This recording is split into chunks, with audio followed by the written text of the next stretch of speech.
Welcome, VC. Welcome to Tony's LPSRUS. Really appreciate you stopping by. Just having a little tea here, a little Elvis. We're in Studio E. We have the Elvis lights lit, so we are rolling. And that's appropriate because this little segment is about Bob Dylan. I'm going to talk about the movie A Complete Unknown, the 2024, which I would say is kind of a blockbuster. Came out on Christmas Day to the general public and on Hanukkah, December 25th, 2024. So it's been out a little less than a month. I just happened to see it a few days ago. We had a great dinner. We had seats. I bought seats online, and that was pretty smart because the movie is still selling out. People are still going to see it. Our theater was a small theater, was relegated to a smaller theater, but the screen was huge. It's not an IMAX. Sound was great. It's a modern theater with the lounge tables where you could order food and things like that.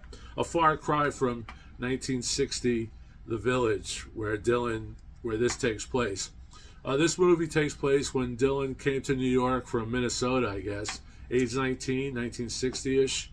Had his guitar, probably $2 in his pocket, hooked up with certain people. And that's the premise of the film. And you see his rise very quickly to legendary status in that 4 or 5 years that this movie takes place. Now, the movie has a lot of inaccuracies in it, and I'm not going to really go into a lot of details in the movie because that would be spoiler alerts, but I will talk about it in a critique sense and a musical sense. And what I did was I actually pulled many of the artists that are showcased in the film, such as Joan Baez. I pulled some of their original records so that I could show you. This movie cost it says about 30 to 50 million to produce. It was produced by Spotlight Music, who's owned by Disney. So this movie will eventually stream, I believe, on Hulu. So if you don't get a chance to see it on the big screen, which I recommend you try to do, because I was really happy that I did it. All I heard were good things about it. I did hear that there's a lot of things that were taken for granted, a lot of things that really didn't happen in Dylan's life at that time. But I didn't really go into too much of that on my own. I wanted to see it for myself, make my own opinions, which is what I usually do with music as well, and then read about it and see what was true and what was not. There were certain things I knew about the movie ahead of time because I do know Dylan's early story pretty well. So cheers. But the movie was just fantastic. The sound, the sets, the cars, a lot of Cadillacs, a lot of Finns in this movie. Just amazing to see them recreate the Village. Because I've been to the Village in New York, not in the '60s, but early '70s to today. And the Village in the early '70s, I'm sure it was essentially the same as it was in '61 when Hendrix and Dylan and guys from the Velvet Underground were roaming that area. So it was really cool to see it recreated. We had great seats. We were right up front.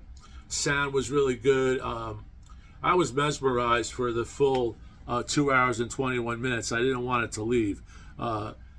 Timothy Chalamet does an incredible job.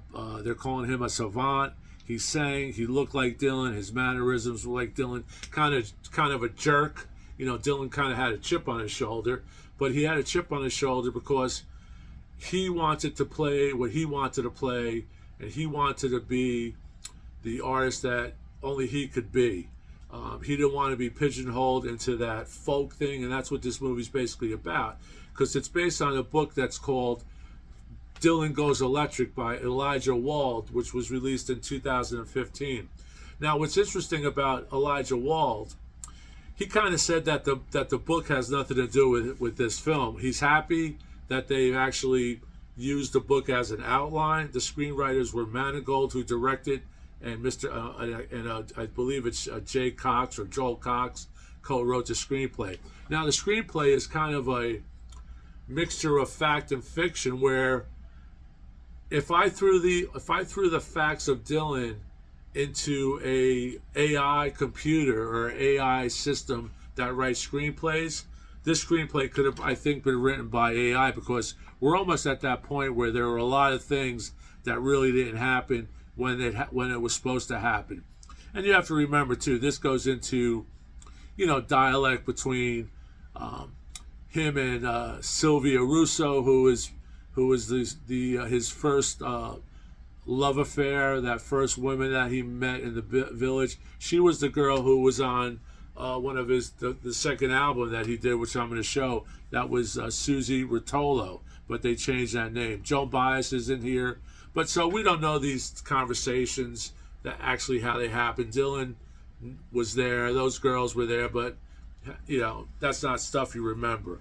But I'm going to go over the cast, and then I'm going to show a bunch of the original, some original albums from these people, and also show the original albums that were that the songs were derived from in the film.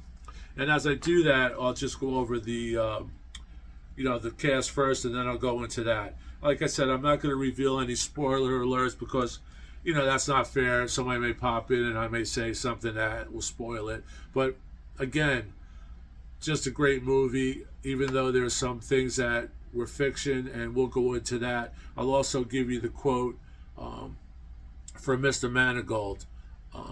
No, not for Mr. but for Mr. Elijah Wald, who actually wrote the book that it was based on, Dylan Goes Electric. And before I forget, he also co-wrote Dave Van Vonk's or Ronk's memoirs.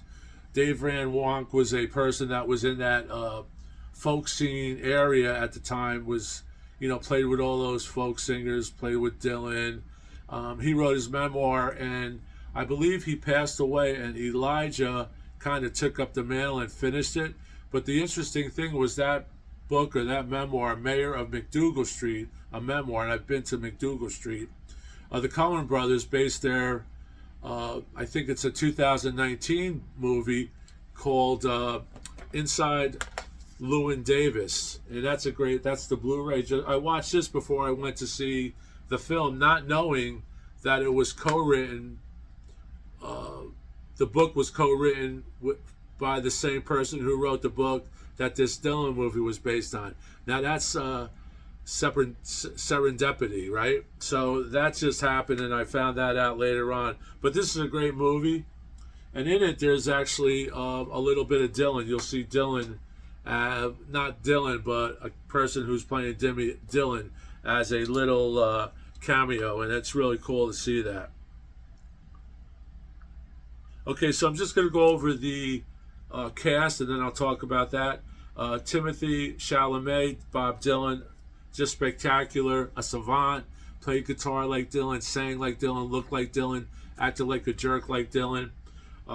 Monica Barbaro, Joan Baez, just tremendous. She was beautiful, great acting. Not sure if she actually sang herself or if that was dubbed, but nevertheless, Eli Fanning played Sylvia Russo, who was really Susie Rotolo, and I'll show a photo of her. Edwin Norton was fabulous as Pete Seeger. We have Boyd Holbrook played Johnny Cash, and then there's the minor actors in the cast, all the people from the actual Dylan life, like Andy Lomax and who else? Let me see here. Alan Lomax. They have Woody Guthrie is in it. He's played by Scoot McNairy, and Woody Guthrie, as you know, was sick at the time. And the premise is Dylan comes to New York to see Woody Guthrie, who's has some disease that's caused him to lose his voice, lose his a lot of movement. Was a genetic disease.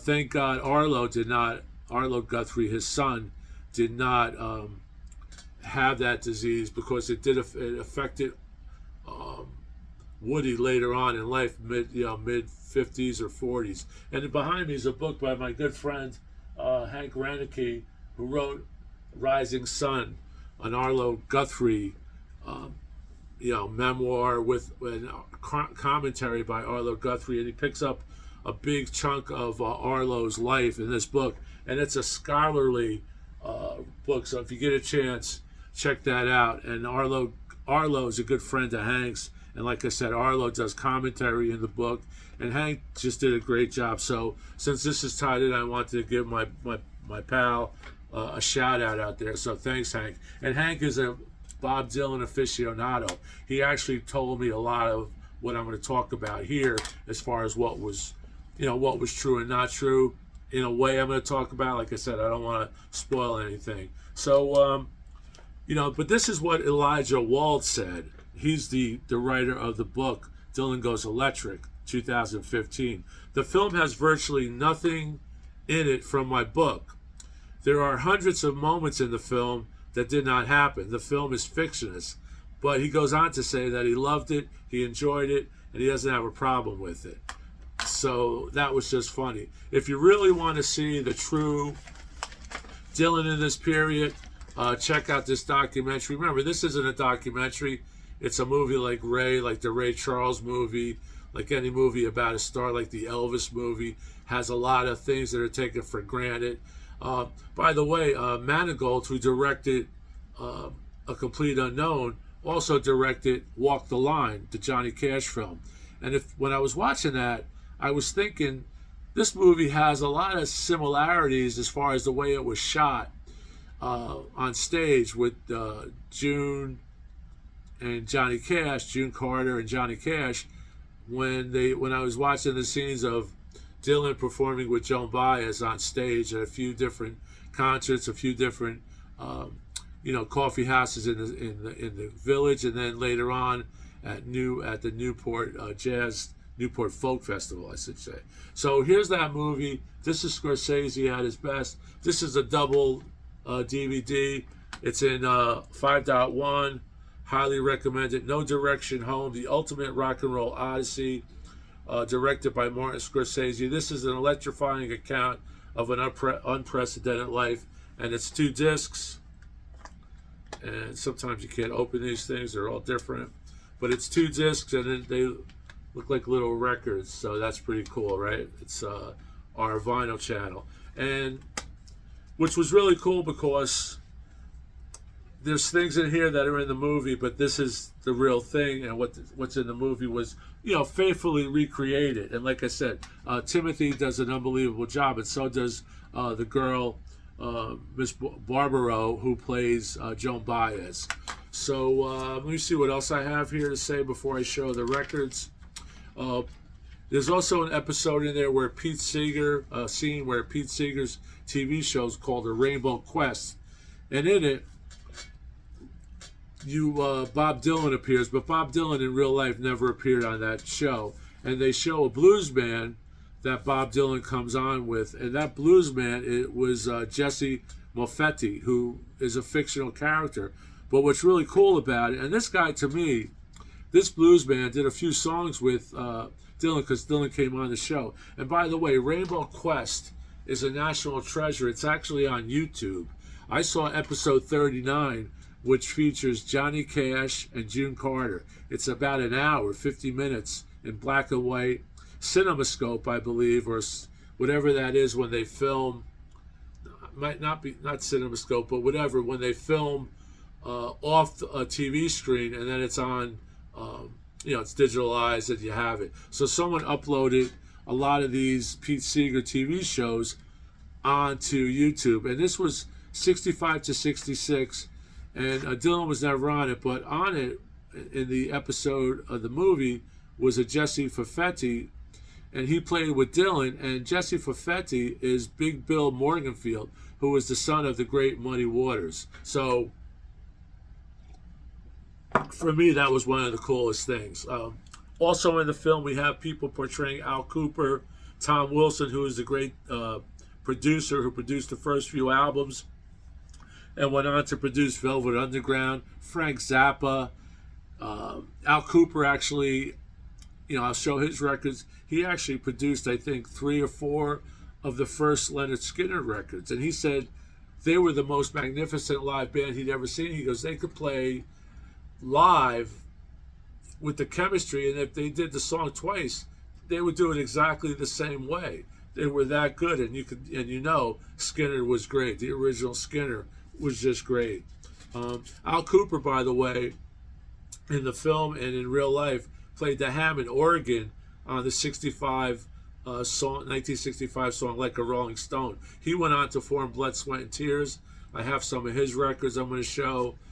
So it's really cool. Again, directed by James Mangold. The movie cost between 30 and 50 million. I don't know if I said that because I forget. I didn't write it down. And I think it's already brought in over 50 million. So that's going to be a big hit. He directed the 2003 Walk the Line. And this movie was written by James Mangold, who directed, and Jay Cox, who co-wrote that. And the title is derived from one of the lines in the single "Like a Rolling Stone." So it's 141 minutes. It goes by really quickly. I didn't want it to end. We clapped. The people in the audience clapped. It was a pretty crowded show given the fact that the movie's been out for that since Christmas. There's a lot of things that really didn't happen in this that was portrayed in the film that didn't happen. But overall, I give this movie I give it a 10, actually. It was that good. I'm not looking for a complete historical document, because those are documentaries. What I was looking for was a enjoyable film that is really going to open up, I think, a lot of folks that weren't into, young kids, older people that don't know Dylan, into a Bob Dylan fan. Just like the Elvis movie with Austin Butler created a lot of new fans for the Elvis franchise. And I'm sure these early Dylan records that are portrayed in the movie are going to start streaming and selling and things like that. And also, if you don't see it in the movies, which I suggest you do go see it, because it's really good. I give it a total 10. Music, direction, casting, acting, pacing. It does jump around, and they give you time, spaces. So from 64 to 65, Dylan talks about Frank Sinatra. People mention the Beatles because the Beatles and Lennon and Paul were basically influenced in 66 by him on Revolver and Rubber Soul and that type of thing. So,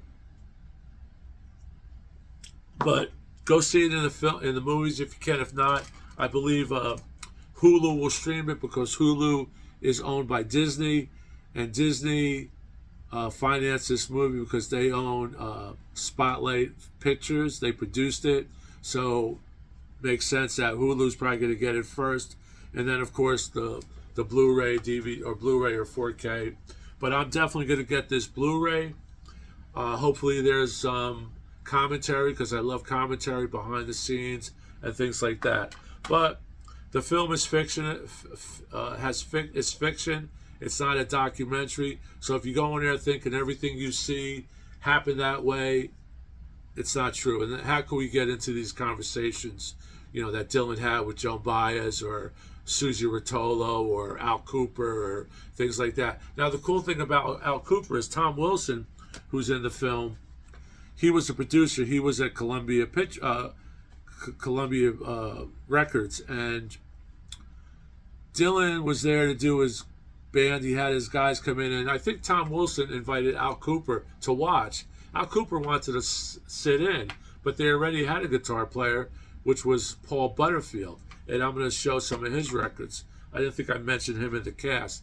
But anyway, Cooper goes in, sits down at the Hammond organ, and for some reason plays that unbelievable intro to Like a Rolling Stone. That's considered, it's iconic. He also played at the Folk Fest at Newport with Dylan on stage that night when Dylan goes electric, which is what the film is basically about. Dylan, folk, people that were folk did not want Dylan to play electric, and the movie kind of moves that way, and we get the climax. And a lot of that didn't happen that way, but it gives, cinematic tension, and it gives you something to, think about when you're watching the film. But overall, just a great film. And like I said, I'm going to show some of the original records that were featured in the film. Now, here's the first record, Bob Dylan, Columbia. That's a young Bob Dylan, 19 years old, I guess. 19, 20 years old. Great liner notes. At the time, Dylan had a lot of songs written, but at the time, they didn't think it was appropriate for a young new artist, a folk artist, to do all his own songs. So this is a majority of covers, like Man of Constant Sorrow. So it's a lot of covers, and Dylan wasn't really into that because he expressed his dismay. He said, they won't let me sing all my own compositions in the film. And that leads us to, the tension later on. So there it is. This is a mono record. Not sure if it's a 6-eye or not. I doubt it. Oh, it's a this is one of those. It's a 6-eye. So that's the first album.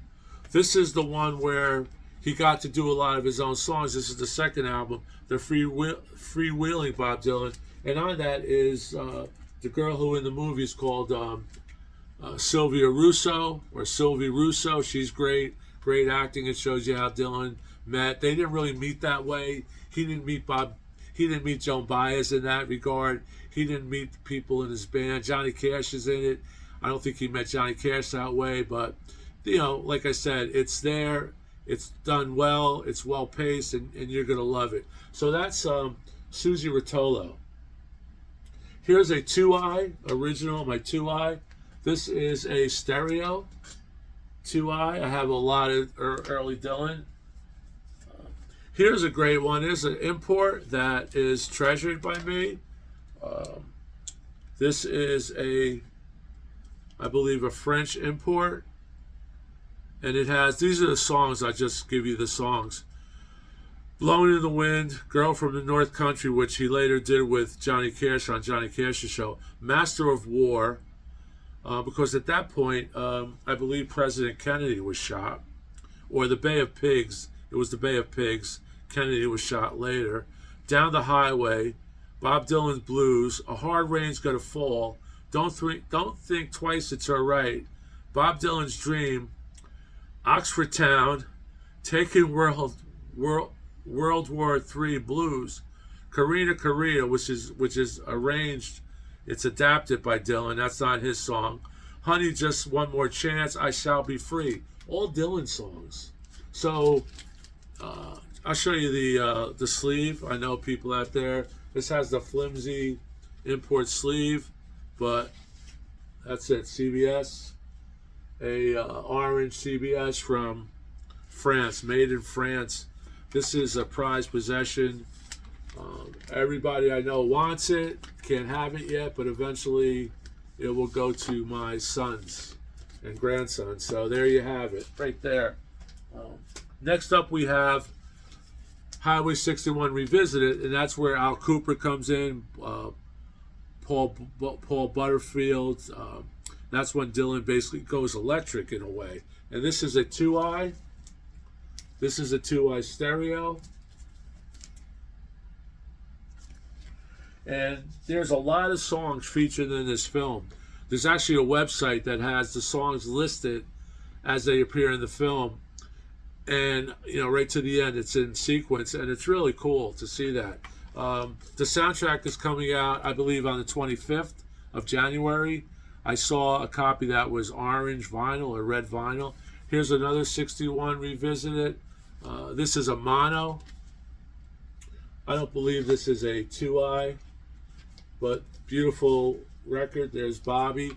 I'll just go over the songs, like a Rolling Stone, which we talked about.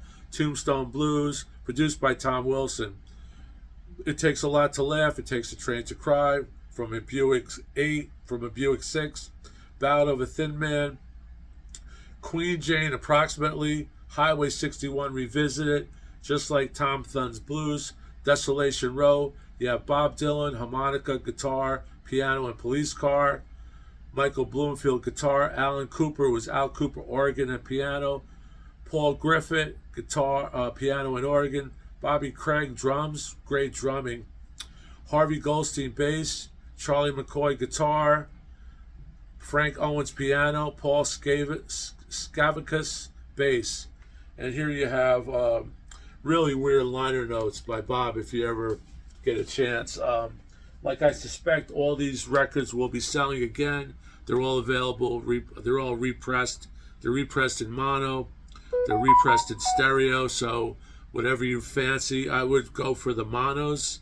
These early monos are they just punch. But if you have some money and you want to splurge, get this one. Bringing it all back home. 45 RPM original master, double set from MoFi. And here you have a photo of him and Joan Baez in the back, on the back cover. Don't know who this is. I used to know who that was. But this has Mr. Tambourine Man on it. Maggie's Farm. It's Alright Ma. It's All Over Now, Baby Blue. All these songs are featured in some capacity in the film doing a live sessions by Timothy Chalamet.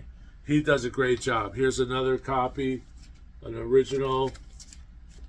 Here's another copy. This is a stereo. This is a 2i.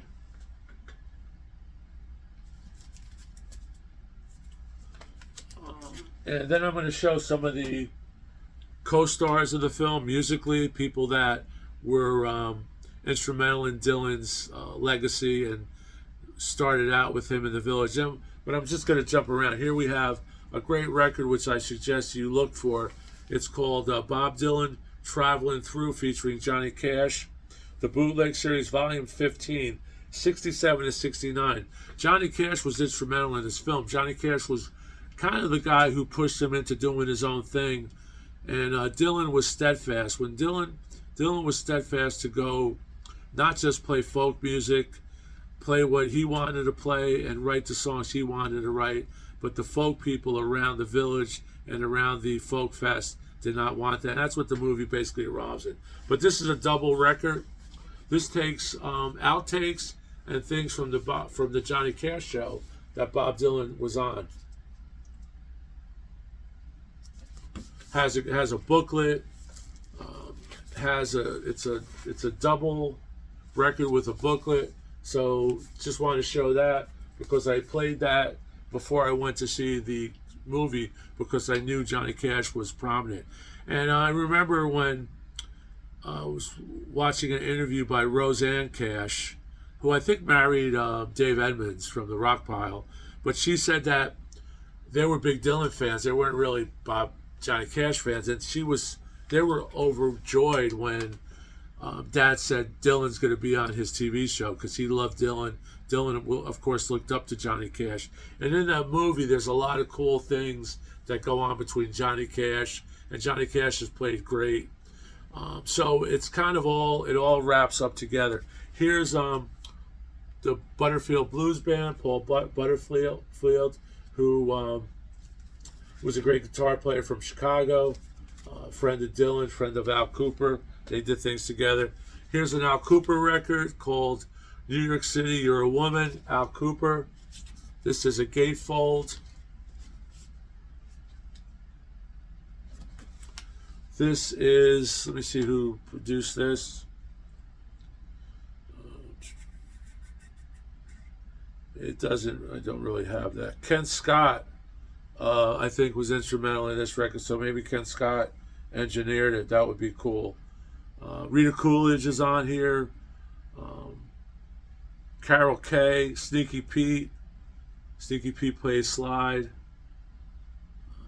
Herbie Flowers, a great bass player. Herbie Flowers is great on Nielsen Smilsen. He just passed away.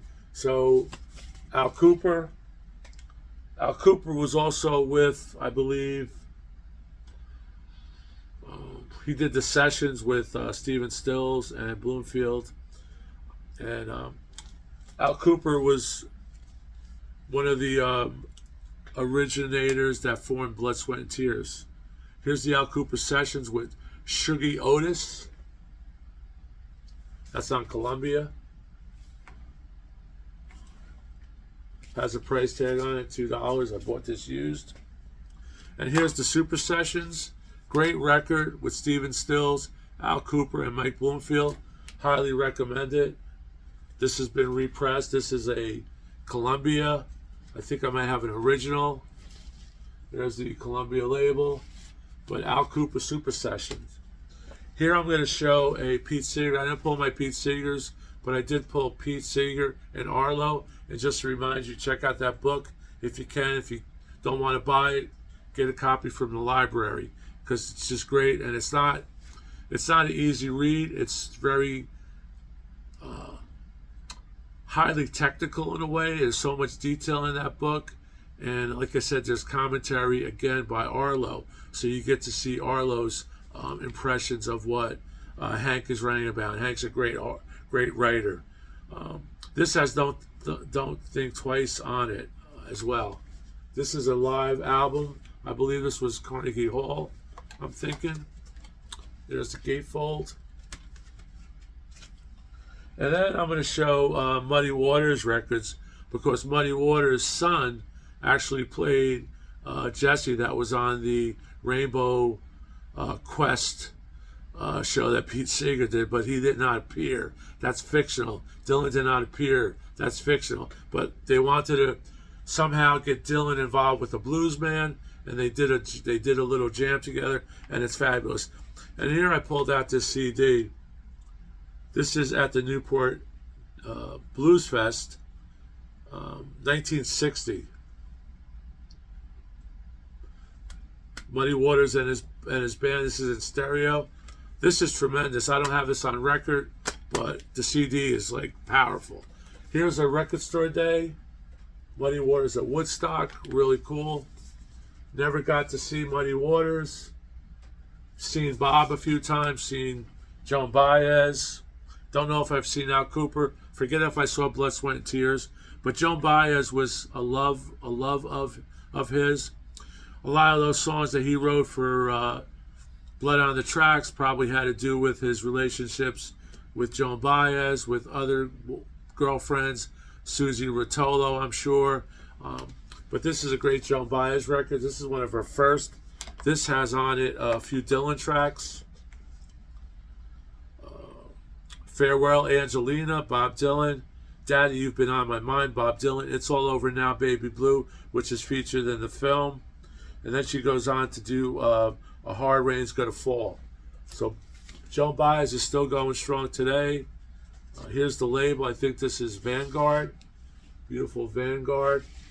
And she went on to do a complete album of Dylan songs. If you can find this one, her voice is angelic, as you know. Her guitar playing is amazing.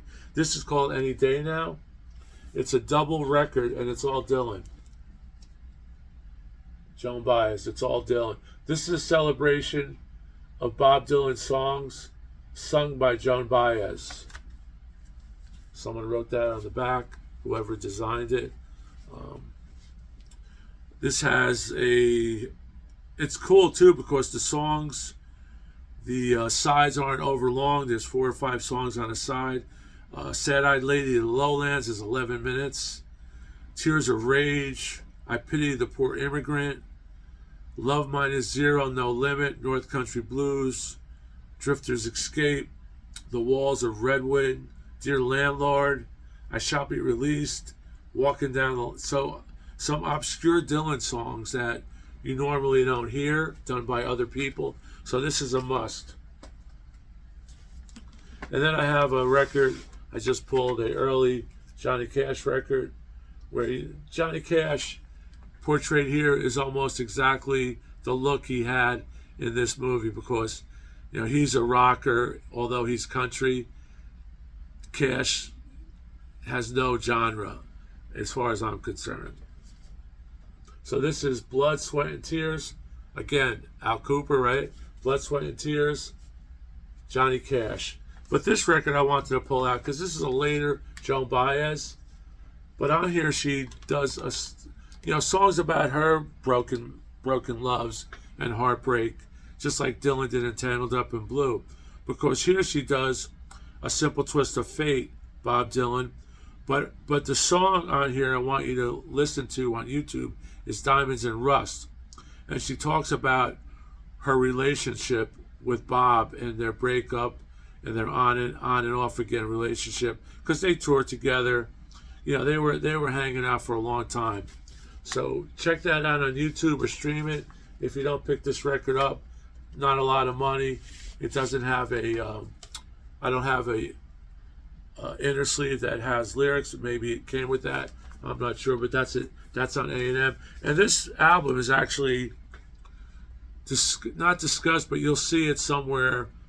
If you stay till the end at the credits, you'll see this record, highlighted. So that's basically it. I know I'm going to leave out somebody, but whatever. I just want to say, great movie.